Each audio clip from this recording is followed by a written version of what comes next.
Greetings, I'm Bruce Logue, and this is Face to Face. My guest today is Dave Lockridge of ACE Overcomers, and I want to welcome you and thank you for joining us.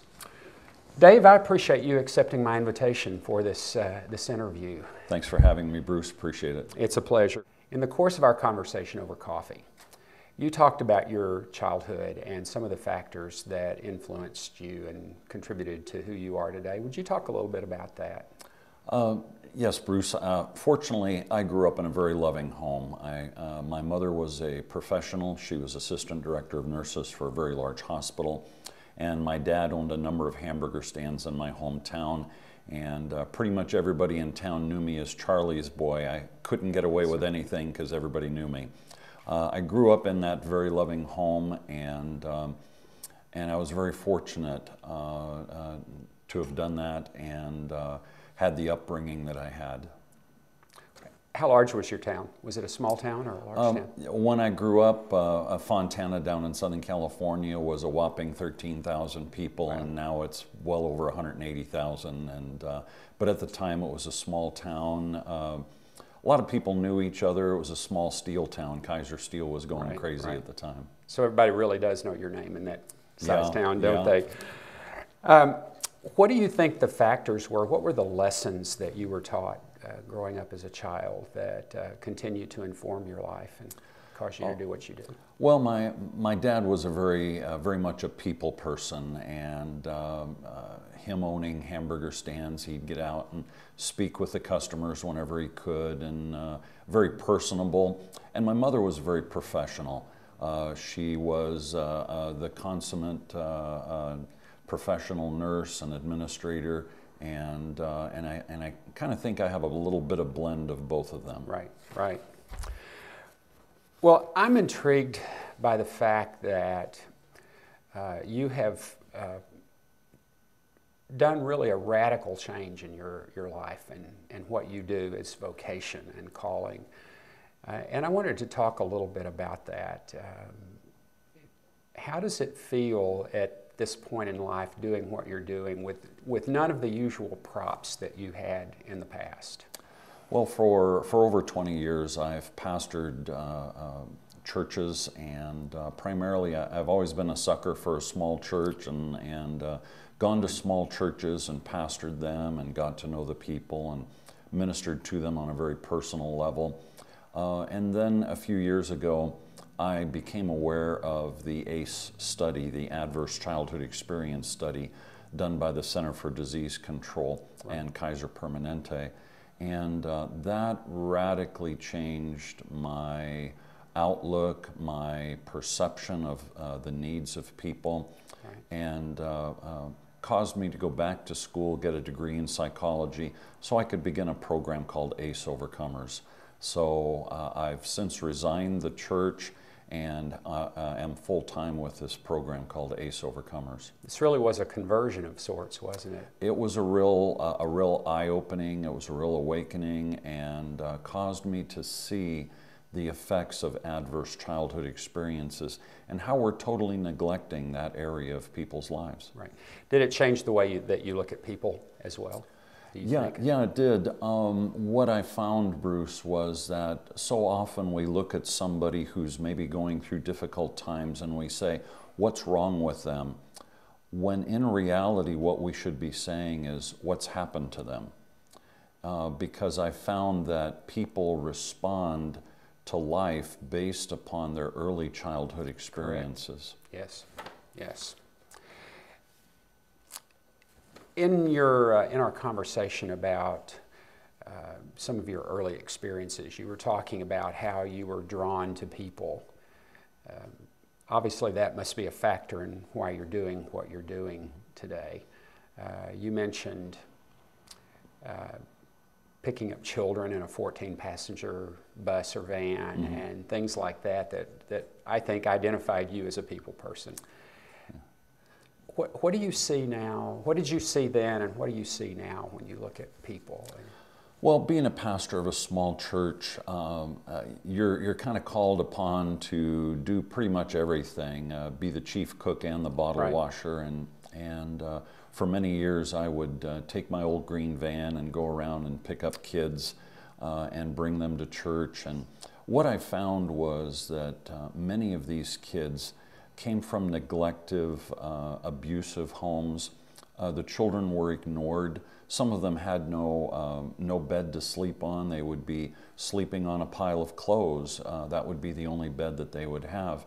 Not so much because they were poor, but because the parents were too strung out on drugs to really care or provide for the children. I see. How would you say that ACE has changed your life, not only in how you now look at people, but just in how you look at your own life and your own ministry and your own relationship to God, all of that? How has that changed? Well, in the ACE study was a study done by the Center for Disease Control in Kaiser Permanente that looked for 10 different categories of abuse, neglect, and household dysfunction in the first 18 years of life. And what they found was a very strong connection between the number of categories of abuse, neglect, and household dysfunction growing up, and later drug abuse, suicidality, emotional problems, nervous problems, physical problems. All of that is very strongly connected. And what I saw was that we ignore all of that. When I went to Bible college in preparation to become a pastor, we never talked about anything like that. And I believe that most of our churches today are ill-equipped to handle the needs of people who come from an abusive background. We don't understand their thinking process. So it really caused me to go back to school, get a degree in psychology, and to study the relationship and the effects of adverse childhood experiences with later problems. Sounds like you're saying that there's a template that we've used, a traditional template for dealing with people and their problems, and it really doesn't work. Correct. We really need a radical change of our template, a radical change of how we look at people, how we approach them, how we understand how those adverse childhood experiences will even affect how they process pain and stress and just their basic nervousness and attention span. Many children who are diagnosed with ADD really just should be diagnosed with a neglectful household. I see. Well, you've got something very, very important coming up here pretty quick in April, right? Yeah, we've got our No Excuse for Child Abuse literature distribution and fundraiser. On April 21st, we're planning on distributing over 25,000 pieces of literature, one piece of child abuse prevention literature to every doorstep in the city of Merced in one day.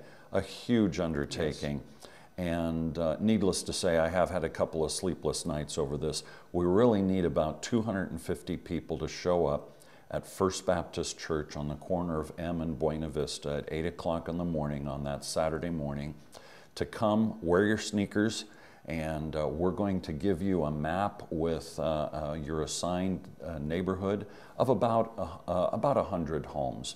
We're going to give you child abuse prevention brochures, have you go out, just leave them on the doorstep. Don't need to talk to anybody or anything like this.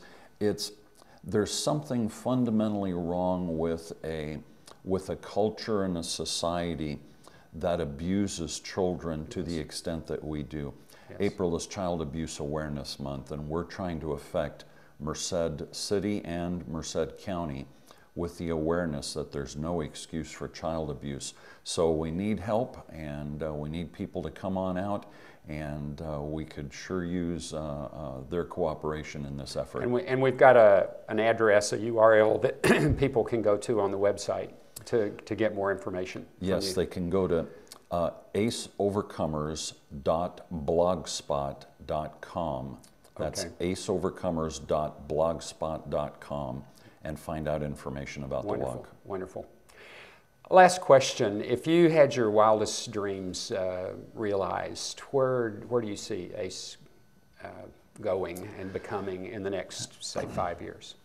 What I would like to see is I would like to see a network. I would like to see ACE Overcomers train pastors and churches to effectively deal with people, to help them understand the effects and influences of adverse childhood experiences. Additionally, I would like to see our educators better understand the effects of adverse childhood experiences on their students. When a high school teacher stands in front of a class of 30 students, they need to realize that 6 of those 30 students have been sexually molested. How does that affect their relationship between they and their peers, between those children and the teachers? How does that affect their attention span? Right. How does that affect their behavior and their ability to process information? There's something wrong with a society that treats their children in that manner, yes. and we need to do something about it. I want ACE Overcomers to make a difference. That is a staggering statistic. Yes, 6 out of 30. 6 out of 30. Well, Dave, I want to thank you for joining me today on Face to Face. Thank you, And Bruce. I wish you well in this new calling of yours. Thank you very much. And I want to thank you for joining us today on Face to Face. And I hope that you'll stay tuned for our next edition of Face to Face. I'm Bruce Logue.